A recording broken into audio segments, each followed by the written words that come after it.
Halo, kembali lagi dengan kami Java Football. Kali ini kami John dan Cok akan ngosan. Kali ini kami akan membahas miris Persija Jakarta nunggak gaji pemain. Nah, bagaimana ceritanya kok Persija Jakarta ini bisa nunggak gaji pemain? Oke, kita saksikan saja bersama ceritanya. Nah, kemarin ini saya mendapat kabar heboh ataupun kabar ini viral dimanapun ya, mungkin di Twitter, di Instagram ataupun di mana-mana. Kabar ini sontan mengejutkan sekali bagi seluruh supporter Indonesia ya. Ini Persija Jakarta menunggak gaji pemain, yaitu Simic ya. Marco Simic akhirnya membuka suaranya yang memutus kontrak ataupun menyudahi kontraknya akhirnya dengan klub Persija Jakarta dengan problem sejumlah hak-haknya belum diberikan. Yang tertulis di kertas cuman hak, bukan gaji ataupun bagaimana. Cuma ya bagaimanapun hak itu pasti ya gaji lah. Tapi jangan dulu, ibaratkan itu jangan langsung melihat dari satu sisi dulu. Nah, kita akan melihat dari berbagai sudut pandang ataupun berbagai sisi ya. Nah, sebelum Persija Jakarta juga klarifikasi, kan Persija Jakarta saat ini belum klarifikasi ya. Nah, akhirnya saya ini nanti ya saya buat konten terlebih dahulu ya. Ini menurut pandangan saya pribadi dan si Cuk pribadi aja. Nah, kalau menurut pandangan saya pribadi, sekelas tim Persija Jakarta kalau untuk menunggak gaji pemain dengan 1 tahun itu saya rasa hal yang cukup tidak mungkin ataupun hal yang mustahil ya. Ya mungkin itu karena faktor-faktor yang lainnya ya, yang nanti bisa dijelaskan aja. Nah, ini menurut pendapatmu gimana nih, Cuk? Mosok ya 1 tahun nggak gajikan ya nggak mungkin ya, masa 1 tahun pemain tersebut tanpa gaji ini. Ya, ini mungkin efek dari masalah regulasi PSSI yang kemarin ya di masa pandemi itu, yang yang masalah regulasi PSSI yang ya itulah regulasi dadaan lah ya. Di masa Covid kemarin liga ya dipaksa untuk berjalan di masa pandemi yang serba susah, akhirnya membuat regulasi soal gaji pemain ya.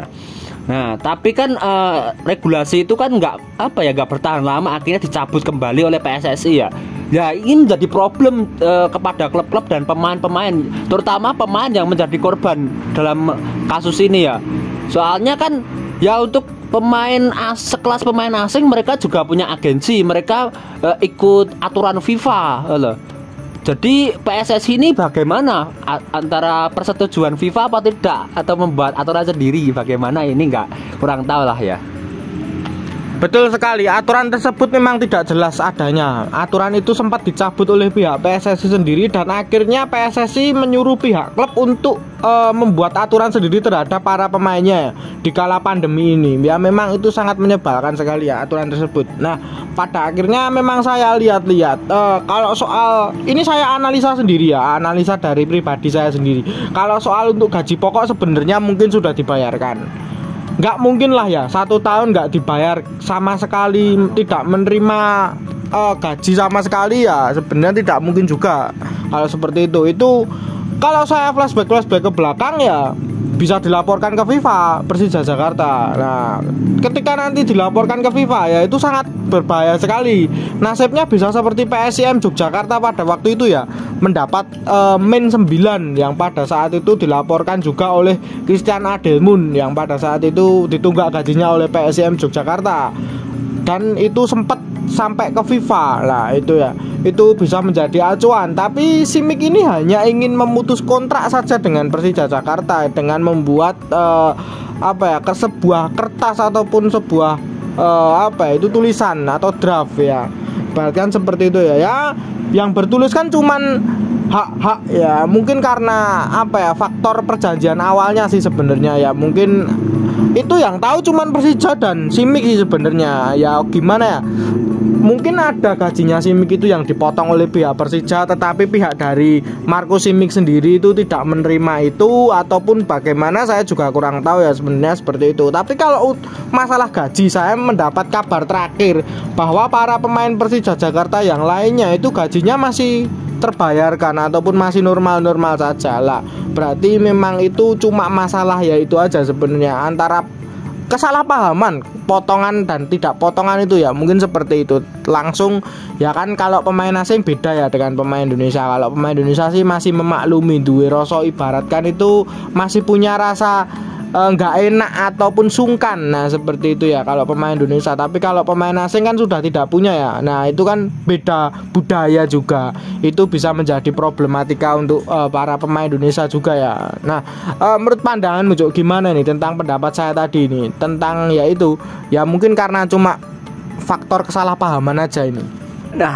Nah ini menjadi apa ya pelajaran buat klub-klub Indonesia ya. Hati-hati dalam apa ya dalam mengontrak pemain asing. Ini himbauan aja atau mungkin alarm lah ya.